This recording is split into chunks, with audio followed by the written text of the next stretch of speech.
Abby here with the Blue Barnet. This is going to be a tutorial for the Xoxo Hugs and Kisses door hanger that you purchased from my Etsy page. So when you receive it in the mail, it's going to look something like this, probably packaged a little bit differently to make sure it travels safely. But first things first, you're going to get all of these pieces out, and you're going to get just this door hanger in front of you along with one of these foam brushes and this white paint pod.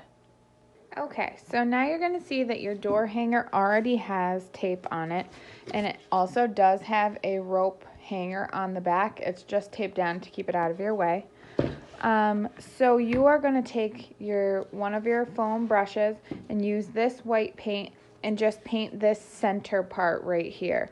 You also do want to make sure you're painting the edge right here. I suggest doing that first. So paint this edge, and then go ahead and use the white to paint the center here. Now it's much easier, and I recommend doing several light coats rather than one heavy coat. It'll make it dry faster, more evenly, and it'll be less messy. You won't be sticking your hand in it and things like that. So just do one coat, let it dry. It dries very quickly, and then you can go ahead and do a second coat. I have just one coat complete, and you can see that it's still like very streaky. That is totally fine and normal. You actually want it to look like this for your first coat. So now we're just gonna let it dry a little bit. As long as it's not really glistening or really shiny anymore, you can go ahead and do a second coat. And you're gonna notice that once you start doing a second coat, it's gonna cover much more evenly, and a lot of these streaks will just go right away. Now we need the white to dry really well, because we're going to end up moving that tape and putting it on the white. So while that is drying, we're going to get these 3D pieces in front of us, Hugs and Kisses. Don't forget your little dot for the eye that's in there. And then this paint pods. So in here you have red, pink, black, and glue. Don't mind my hands. I always suggest taking these out, like especially when you're going to be using this sponge and dumping them on just a paper plate. It's just a lot easier to use. And then you're going to take one of your makeup sponges, and I like to hold it by this pointy end and use the flat end to dab. And then you're just going to use just a little bit of black paint. You don't need a lot. This covers really, really easily. And if you start gobbing on the paint, it's going to like drip down on the edges and be really messy. And I just pounce up and down, and you can see the coverage is really, really good. And if you pounce up and down rather than paint it on or swipe it on, it's going to help prevent it from getting on these edges right here. So just pounce up and down, and you can go ahead and do that to all of these Hugs and Kisses 3D pieces. Okay, so now that these 3D pieces are painted, I'm going to set those aside and get this back in front of me. I moved this piece of tape already, but if yours is dry, you can go ahead and move your tape as well. You do want to make sure that this is very, very dry though, so if yours is still tacky at all, give it some more drying time. You can also cheat if you need to and use a blow dryer and help quicken the process. The next thing we're going to do is paint this part, stain these parts brown. So we're going to have to move the tape. So like I said, I already did the bottom. But when you do that, you're just going to remove this tape. And then you're going to reuse the same piece and just put it right here on the white, so that it's going to make a barrier between the white and then the stain. Okay, so you want to make sure that that's pressed down nice and tight. Just like that. Okay, so now the next thing that you're going to do is get that second foam brush that's in your box and the brown stain. So this brown stain is technically a wax, so it's not really a stain, but it's also not really a paint. But when you go to apply this, I again would brush it on with your brush, but then when you start to brush it on the surface, you're actually going to take your paper towel and just rub it in. And that's going to help it go into the surface of the wood, rather than if you were to just paint it on, it would kind of just sit on top and never really go away. so you need it to seep into the surface of the wood. So again, you can paint it on in little sections, but then you're just going to want to go ahead with a paper towel and wipe off any excess. So once the brown was all painted, I just took the tape right off. You don't have to wait for it to be completely dry. Next is this Xoxo stencil. Depending on which ones you get sent, yours might have been used before and have colors on it already, or it might be just completely clear. Whichever one you get, you do want to make sure when you're lining it up that you're not looking at this outside stencil, just because I free cut that so it's not necessarily square. You want to be looking at these letters themselves. And then when you get it in place, just put a couple pieces of tape down. Now you have a second makeup sponge in your box. I dumped the other colors, some of the other colors on my tray.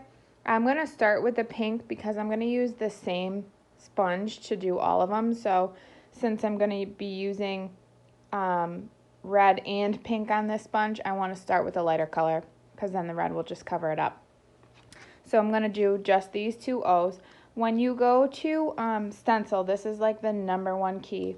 You want to make sure that you're using a really, really light amount of paint.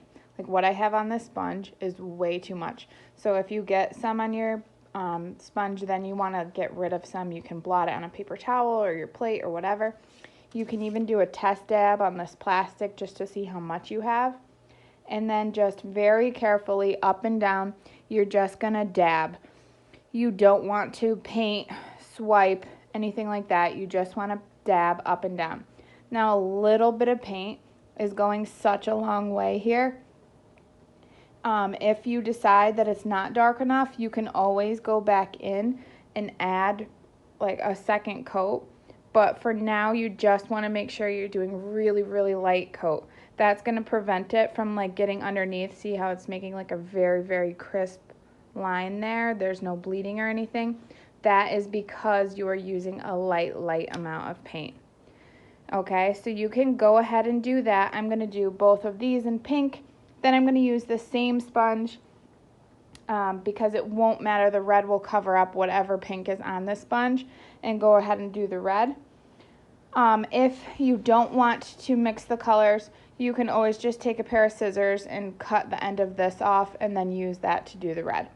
Once you are done with that, you can take the stencil right off and then we'll move on to the next step.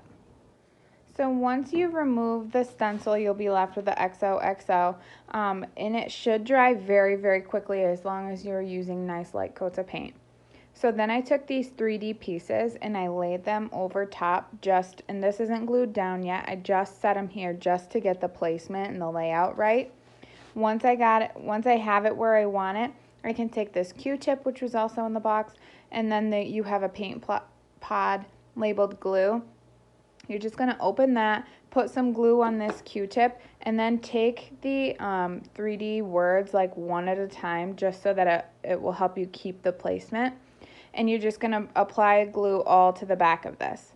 Then when you have it done, you're just going to set it down and leave it. It takes a couple minutes to sit, so you don't want to like glue it down and then lift it up to look at it because it will fall.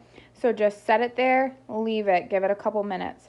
You don't want to be moving this around once it's glued, because even though the glue is clear, you will see like shiny residue if you keep moving it around. So just when you put it down, just leave it. Okay, so you can go ahead and glue all of those on. In the box, you have some greenery and you have this bow. I always attach mine with a staple gun. You can, if you don't have a staple gun, you can always try to use hot glue or something similar. Then I will just go and take this greenery and kind of pin it down here, and then I'll just staple it. You can do a couple staples if you just want to be safe.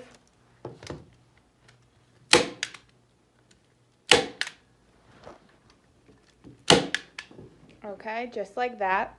And then your bow here is going to go in the middle. So This is a wired bow, wired ribbon. So when you get it in the mail, it might be a little squished, but all you'll have to do is kind of just like fluff these pieces out to get it back how you want it. So I'm just gonna put that there, just like that, and then I'll take a couple staples and then just staple around. Sometimes I'll staple in the loops as well, just to keep that shape, just like this.